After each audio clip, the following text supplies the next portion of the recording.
Welcome to the Deep Dive. Today we're getting into some really interesting source material about a man named Linus Baker. He's this, well, very by-the-book caseworker. Extremely by the book, and his whole ordered world gets completely shattered by this one assignment, right? To inspect the Marziah's Island orphanage. Exactly. A classified level 4 assignment. Yeah. So our mission today is to unpack that journey. You've got this huge contrast, don't you? Oh, absolutely.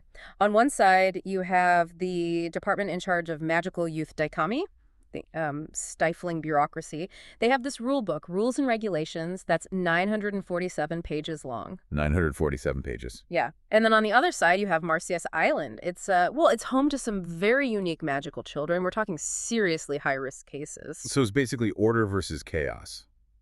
Or maybe order versus something else. Maybe order versus acceptance. It's really about how that rigid, fear-based system inevitably runs up against, just basic human connection or, well, magical being connection. And Linus Baker, he's kind of the perfect starting point for this, isn't he? The sources paint this picture of him at 40. Uh-huh. Expanding waistline, tiny little house, lives alone except for his cat.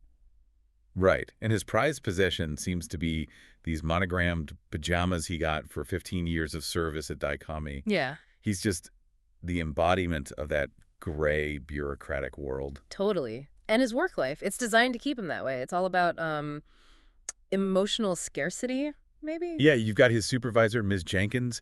Dower, the source mentions her unibrow almost reaching her hairline. Right, she sounds delightful. And then there's Gunther. Oh, Gunther. The demerit guy, gleefully handing them out for, like, a shirt stain or sweating too much. Exactly. Any tiny deviation from the norm, it's control through pettiness. And the office itself reflects that. Those horrible, cheerful signs everywhere. Like, a minute lost is a minute wasted. Ugh.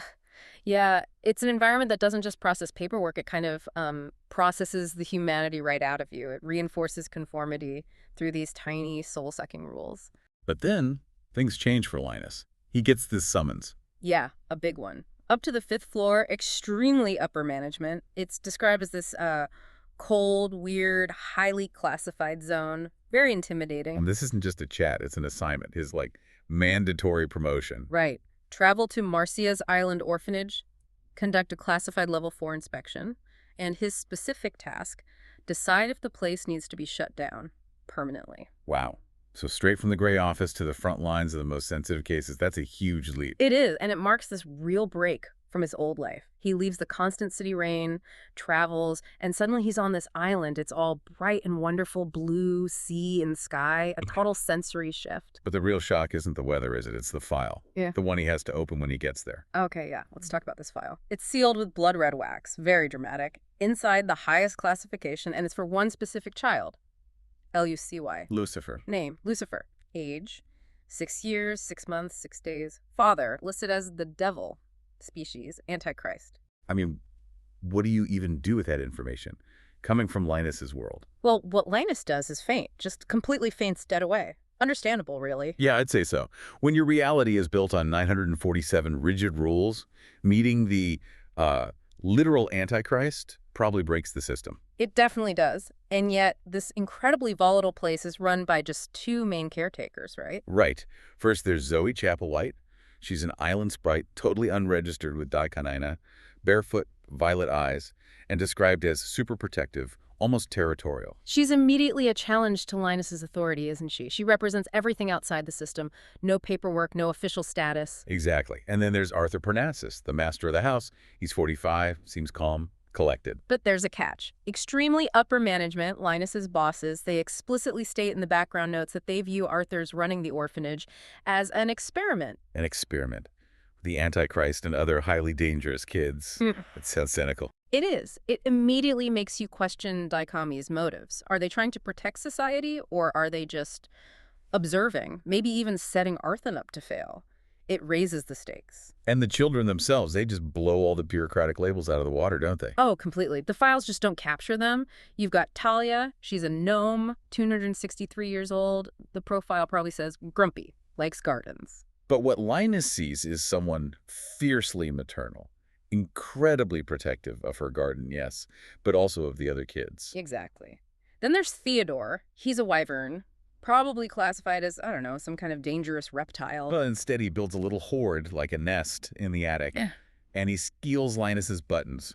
He's sort of chipping away at Linus's stiff exterior, literally. It's quite charming in a slightly alarming way. And then there's Sal. Oh, Sal. This one's tough. He's described as painfully shy, a shift, which, for you listening, means he changes shape involuntarily when he gets scared or upset. And because of this, he's been bounced around 12 orphanages before Marsyas.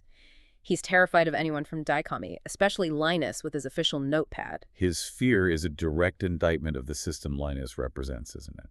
The system failed him. Badly. Absolutely. And this is where the core conflict really heats up. Linus is trying so hard to stay objective, follow the rules, fill out his forms. Stick to the rules and regulations. Right. But Arthur Parnassus directly challenges him. He tells Linus, point blank, that his job isn't just observation, it's protection. Especially protecting Lucy. Why? Because he is a child, regardless of who his father is. That's a fundamental clash in philosophy right there. DICOMY sees risk categories. Arthur sees children. And Arthur enforces his philosophy. He has his own rules, like the word Antichrist. Forbidden on the island, Linus gets told off for using it. Wow. So Arthur is actively trying to dismantle the prejudice embedded in the official language. He's forcing Linus to confront his own, internalized biases. Precisely. And you see Linus starting to change. It's in the small things he observes, things that contradict his official DICOMY files. Like Talia being protective, not just grumpy. Exactly. Or Sal. Remember, Sal suffered actual physical abuse at a previous DICOMY-approved orphanage. At Marsyas, Linus notices Sal is starting to write poetry. Something is healing there. And Lucy, the supposed harbinger of doom. Yeah, Lucy. He's not plotting world domination. He's obsessed with music, specifically old records. Dead people music, he calls it. Because they sound like ghosts. That's strangely endearing. Isn't it? Linus sees him dancing, singing, just full of this unexpected joy. The files say threat, but the reality Linus sees is just a kid who needs to be accepted, maybe even loved. But the outside world isn't Marsyas Island. The prejudice is still very real. Oh, yeah. Zoe makes sure Linus sees it. She takes him down to the village docks and shows him the signs. Horrible signs. Leave. We don't want your kind here. Things like that. Right. It proves that the real danger isn't necessarily the magic on the island, but the fear and hatred off the island. A fear that DICOMY's whole see something, say something system actively encourages. And that tension between the island sanctuary and the fearful village, it eventually boils over, doesn't it? It does. There's this incident during a trip to the village. It starts small, relatively speaking. Lucy has a run-in with a record store clerk, Marty, who's rude and tries to shove a cross at him. Lucy reacts, sends Marty flying against a wall with his powers. Not great, but maybe understandable given the provocation. Then they try to get ice cream. And the owner refuses to serve them. Points right at the DICOMY poster on his wall. That awful see something, say something slogan.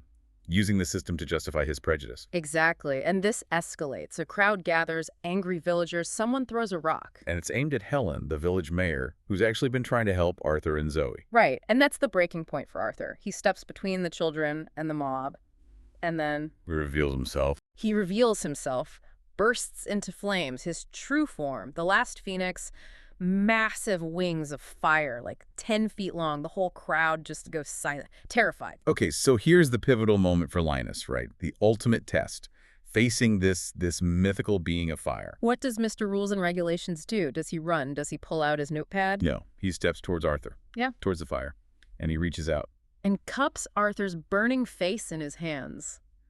Gently. And just says, that's enough of that, I think. Wow. Just wow. That single action says everything, doesn't it? He's not a regulator anymore. He's chosen a side. He chooses trust, connection over fear and rules. Absolutely. It's an incredibly powerful, intimate moment, and it leads to the final reveal about Arthur. The full truth. Yeah. Turns out Arthur himself was a victim. He survived the previous master of the orphanage on that island, someone truly brutal who had kept Arthur imprisoned in a cellar covered in soot. And Daki knew this. DICOMY knew. They allowed Arthur, the survivor, to open the new Marsyas orphanage. But not out of kindness. It was their experiment. They used his trauma, his past, as leverage to keep him quiet. So they controlled him too. And forbade him from telling the children what he really was. A phoenix. Exactly. Keep him isolated, keep him under their thumb. Linus finally understands the true nature of the system he served. It wasn't just bureaucratic, it was cruel. It weaponized trauma for control. So now Linus knows. He's seen everything, the good, the bad, the fiery. What does he do with his report? The one that decides the fate of the orphanage. He files it, Hmm. and extremely upper management, they hate it. They call it lacking. Because it basically says, what? Keep it open? That's pretty much it. One core recommendation. The Marsyas orphanage should remain open, and the children should stay under Arthur Parnassus's care. Nothing else matters. He must have known that wouldn't fly. Oh, he knew. And he doesn't back down. He confronts Charles Werner, the big boss on the 5th floor. He stands up to them, defends the children, defends Arthur. And he rejects their whole philosophy. Completely. He calls out the see something, say something mentality directly, says it doesn't protect anyone. It just inspires hatred. He burns that bridge spectacularly. So his transformation is complete. He shed the DICOMY skin. What's next for Linus Baker? He quits, just walks away from the job, the tiny house, the gray life. There's this lovely little detail where he calls his neighbor, Mrs. Clapper, to forgive her about some dead sunflowers on his patio, like he's letting go of all the old petty grievances. Shedding the weight. And then he puts on the outfit Zoe bought him, that kind of ridiculous, hopeful explorer outfit. Tan shorts, helmet-style hat. Oh, I love that. Right. And he just tells his cat he's going back to where I belong, and he leaves. Back to Marsyas. Back to the island, back to the Cerulean Sea, where Arthur now calls him his dear, dear man. He's not a caseworker anymore. He's chosen his home, his family. And the final image the sources give us. Yeah. It really seals it, doesn't it? It does. Linus is there, living on Marsyas. And he's looking at a new photo.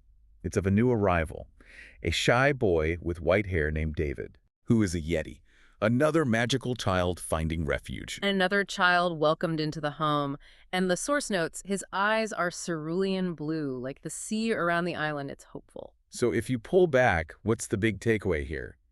Linus learns something profound, doesn't he? He really does. He learns that, a home isn't always the house we live in. It's also the people we choose to surround ourselves with. Those 947 pages of rules, that wasn't living. That wasn't home. The economy wanted order through fear, through labels, through control. Yeah. But Arthur, and eventually Linus, they found that real growth, real connection comes from acceptance. Even acceptance of, well, the Antichrist who likes old music. It starts with these small personal acts. Which kind of leaves us and you listening with a thought, doesn't it? It does. Linus's whole world, defined by decades of rules and prejudice, it was basically dismantled by, 6 extraordinary children who were shown love and acceptance. So the question is, if that kind of deeply ingrained system can be challenged, even broken, by something as simple as choosing acceptance over fear, what walls of order in your own life, your own thinking, might be ready to be burned down?